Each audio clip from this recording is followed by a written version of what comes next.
Have you ever seen another editor brag about how much money they make that it's actually made you curious? How did they actually get there? Well, I've actually made over $150,000 from editing, and today I'm going to be sharing with you my 3 most useful lessons that I've learned throughout my entire 5-year career. Starting off with lesson 1, which is to reverse engineer your goal. I want to start off this video with a bit of a story that actually helps me explain why this is so important and why it's so important to do the math before actually jumping into the editing. So there was once this point where I was actually really heavily doubting myself and my abilities to make money. And I was telling all my friends, I had just finished this date and I was going back home and I was just thinking, wow, I'm actually outside for the first time in months and I'm enjoying myself. And I was really hating going through the work and, the whole business. And I was really just starting to grow this bit of disdain for it. And I would tell my friends, look, I'm thinking of just quitting. I think I'm just going to quit everything because I don't think I'll ever make the money that I want to make. I can't even make 10K per month. So how am I ever going to, make money? And everybody was actually pretty on board with that. They were like, oh yeah, go do it. This is great. I'm so happy for you. But I went home and I went to bed and I woke up the next morning with this huge regret in saying that, because I was just thinking, I didn't put in nearly enough effort, and I don't even know how much I could be doing to make the money that I want to make, which was like 10K per month. So what I did was I was just thinking like, okay, let me just find out if I've actually been doing enough work. So then this is when I started doing the math. This is when I started reverse engineering the goal. What I want to do is I'm going to show you exactly how you can go through, reverse engineering the goal. So you can understand how much you can actually make from editing and how you can actually get there through the exact day-by-day steps. So I've actually created a reverse engineering worksheet for you so you can go through the entire steps by yourself. But if you want, you can just go along with me so you learn how it works. Click down there and it'll be there for you, and then you can go through this with me. So step 1 that you'll find is to define your goal, and that'll be, let's just say 10K per month. That's the most common answer I find. So let's just say 10K per month is our goal. And then step 2, we have to state the average price of a client. So right now, just pick your current price, your current average price. So let's say that's about $200 or $300. And then once we finish this entire process, you can judge if you feel like you have to do too much work to get to, 10K per month. And if that's the case, then you just have to improve your editing. So you start charging higher numbers. So in this case, make the math easy. Let's just pick like $1,000, right? So goal is 10K per month. We charge $1,000. Now we move on to step 3, and that is to state your current sales metrics. Now, when you go and outreach to people and then you go and close them, there's going to be 2 main metrics that we want to focus on: closing rate and response rate. So how many of the prospects and creators that you're outreaching to actually end up becoming your clients? That'll be your close rate. And then number 2 is response rate. So how many of them actually respond to your initial DM? So if you don't know what that is, you can do one of 2 things. You can either, 1, go through your DMs, look at the past 30 to 90 days of just, outreach messages. You have to have a minimum of 30 DMs for this to be legitimate. Otherwise, you can just go to step 2, and that's just pick these numbers, right? So I'm going to give you some numbers. They're pretty pessimistic. It's going to be a 10% closing rate and a 40% response rate. Now, what pessimistic means is that we don't want to be too confident with our numbers. We want to make sure that we have like a bit more doubt than usual, just in case, you never know what's going to happen. So the more negative we are with our answers, it'll be better for us, because then we'll be probably doing more work than necessary, and we'll actually get to our goal faster than we anticipated, or the goal will be much easier than anticipated. But we know that we won't be doing too little work. We'll be doing actually either just the right amount, or we'll be doing more than enough. Okay? Now, we want to start moving on to step 4, which is actually reverse engineer the numbers. So let's lay out what we have so far. Goal is 10K per month. Price is 1K per video. And let's just assume that each client that you land is going to give you 3 videos per month. So we're going to start off with our goal divided by the price. So 10,000 divided by 1,000 equals 10. So we need to edit 10 videos per month to actually get to 10K per month. So now we take that 10 and we divide it by 3. That'll lead us to 3.3. So now we know that we have to land 3 clients. All right. Now let's do 3 divided by our closing rate, and then that will equal our conversions. So let's say it's 3.3 divided by 0.1, and it's 0.1 because that's what equals 10%. That'll give us 33. So we need to have had 33 conversations, right? Meaning, people would have responded to us. So then we take those 33 conversations and then we divide it by 0.4, which is our response rate. And then we'll have a total of 83 DMs required.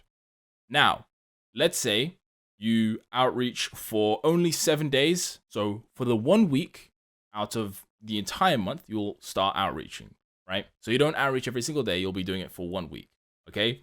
Then we do 83 DMs required divided by 7, and that equals to 12 DMs per day. So you just need to send 12 DMs per day with a 40% response rate, 10% close rate, and a $1,000 price point to make 10K per month from editing. I did this exact sequence. I went through everything, my closing rate, response rate, and I just realized it's so much easier to win than I thought. Like, the reason that all these people make so much money is because the end goal looks so big in their head, but then they reverse engineer it. They do the actual numbers to see how much work they have to do. And it's so much easier. So when you start splitting up the bigger stuff into smaller chunks, it feels easier and easier to digest. Now, what I'm going to tell you to do is go into the link below, get this worksheet. It's going to be completely free. You can go through these numbers. You can start playing with them, see what kind of different price points, because if you want to start reaching like $500 per video or $1,000 or $2,000 per video, you can see how much work you actually have to do, per month. Now, the second strategy that actually helped me make money with editing is understanding free is not bad. Okay, I'm going to say that once again. Free is not bad. What you need to understand when it comes to yourself and your branding and your pricing, you don't own any of that stuff. You don't own your brand. You don't own your prices. You don't own your public perception. The market does. The market owns you. I could sit here right now and I could tell you, I charge $20,000 per video. But then when I go to outreach and I say, I charge $20,000 per video, they're going to say no. And then when they all say no, that's ultimately going to mean that I'm not worth $20,000 per video. You see, anybody could say they're worth $20,000 per video, but it only matters when the market starts resonating with that and says, you know what? Yeah, I'm going to pay for that. Yeah, here you go. Here's $20,000. Edit me this video. And it only takes one client for that to be true. So if I say $1,000 and a client says yes, then I'm worth $1,000. The next time I could try $2,000. And if a client says yes to $2,000, it'll be $2,000. And then, of course, the closing rate in general is going to be much lower. But the market is now reciprocated with your own ideas and your beliefs. Therefore, there's this alignment in synergy between you and the market. And you both of you say, I'm worth this much. You must prove your worth. And how do you do that? A lot of the times you have to do it doing free work. And that's such like a classic thing to say. Do first video free, or do something free at first, provide some free value at first. A lot of editors choose not to do that because they think they're too good for that. I don't need to do this because I already have clients. But you're already stuck at 2-3K per month. You're gonna, believe me, bro, you're gonna need this. Okay, if you want to work with clients who can pay you your current monthly income per video, you best believe you're going to do something for free at first if you actually want to land them, because the stakes here is a lot higher. You don't just get away with everything. One free video is not going to kill you if it means it's going to make you 10K per month down the line. And although it may seem pretty risky, understand that every business has to take a risk. They'll invest in things that may not work, because that's not how if I say to a client, yeah, I'm gonna edit you this free video. Or even if I just edit them a free video and they don't respond, I'm not going to say, scammer, you're a scammer because I did some work and you didn't pay me for it. It's that's just how business works. There's always going to be risks. And you have to understand that. And plenty of other businesses, they'll have lead magnets. They'll have these free products and free services and free things for you to use so you can get a glimpse of how it's going to look like to work with them. And that's what free videos are for. If you want to have lower churn and if you want to start working with people that'll pay you more per video, start working for, it's not the worst thing in the world. It's genuinely not the worst thing in the world. When somebody offers you a free trial, okay, no matter how much money you may make or how good you may think you are or how much of a prestige you may be, do it. A free trial is not bad. Do it. It's a good way for you to learn if you'll be suitable for them and they'll be if they'll be suitable for you, right? And the second you start getting like this really arrogant kind of like, the world owes me everything, is the second your business is gonna plummet, you're gonna make jack shit money, and just overall, the market will beat you. The market will run laps around you. Your competitors will run laps around you. And then you'll be like this nobody that nobody remembers, because ultimately all you did was you refused on the free stuff. So free is not bad. Understand that. Number 3 is competency first, results later. I've seen a lot of editors, I've reviewed a lot of editors' profiles, and I'm seeing that the ones that don't get a lot of results, the ones that don't make a lot of money, are usually the ones that talk about results the most. The issue with that is that they'll overpromise, and they'll talk about this term of over-delivery, but ultimately, their editing will be beyond bad. Generally, they can't fulfill on those promises because they don't know how to get results, and they haven't even solved the first piece of the puzzle, which is competency. A big part of editing is actually the delivery of the service. So how good are you with communication? How good are you with ideation? How good are you with creativity? How good are you with deadlines? And how reliable are you overall? A lot of editors don't seem to focus on these things, even though they take up a big part of the process. You are this cog in a big machine, and unless you can't sort out these things, you just don't work. Therefore, they must just get rid of you. So competency first, results later. Now, everybody wants to focus on getting results. And if you want to do that, obviously first go through that list of competency that I talked about, which is deadlines, creativity, ideation, communication. Okay. Then we can move on to results. So first of all, what is it that my client is trying to achieve with YouTube? Because people go on YouTube for many different reasons. That could be the AdSense money, that could be selling something, that could be promoting something else, that could be sponsors, that could be like a general fulfillment for their own creativity or some shit. But ultimately, all of them lead to one thing, and that's having to use an audience or having an audience to do something. So whether that be liking and subscribing, whether that be clicking on links, whether that be buying stuff, whether that be being part of their franchise, which is just means like they start to watch their second channel content, and then their third channel content, and their gaming content, reacts content, shorts content, clips content, VODs, whatever. They just want them to be part of the inner circle. And the way that we do that is always understand this. We always do that through emotion.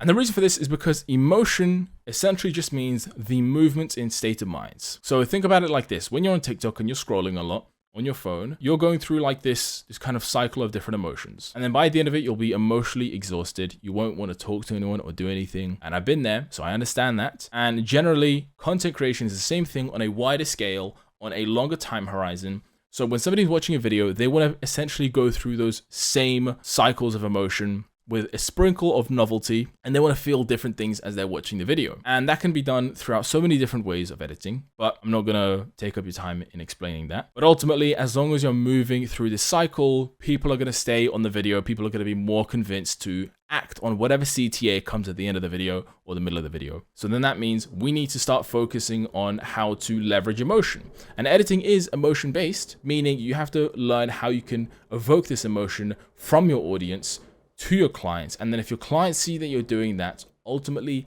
you'll make more money. The ones that can actually seriously achieve these kind of tangible results without any kind of problem, without any kind of doubt, are the ones that make the absolute most amount of money. And I've learned how to do this because I understand the entire game of YouTube like the back of my hand. If you want to do this, you want to start focusing on emotion. And yeah, the second you know how to do this is the second you become a lot more valuable as an editor. We have an editor who's learned to do that, and he's learning to get, much better retention graphs. Here's some screenshots of some editors that I coach and the kind of results that they get. And it's looking pretty awesome. They are now obviously charging a lot more money because they're getting these tangible results for their clients. And a lot of them, they do also that kind of free content first that I'm talking about. So here is one of our editors that I'm coaching right now. He's landing this big 10 million subscriber channel because he actually did free video first. He understands that free is not bad. He knows that he's not above that. He's not some kind of elitist. So you can see that everything here works. It makes people money. It makes them more money than they previously did with editing. So you can see this works. And if you do want the same help that these editors are getting, then you can book a call below. There's going to be another link as well on top of the the actual reverse engineering document that you can click, and it'll take you to a page where you can book a call with me and we can talk a bit about editing. We can talk a bit about making more money with editing, and we can talk about these strategies that I talked about. So I can help you do them, and I can help you actually land more clients, better clients for more money, and actually improve your editing so you're worth that much. First link below. I'll see you there. But apart from that, have a good day.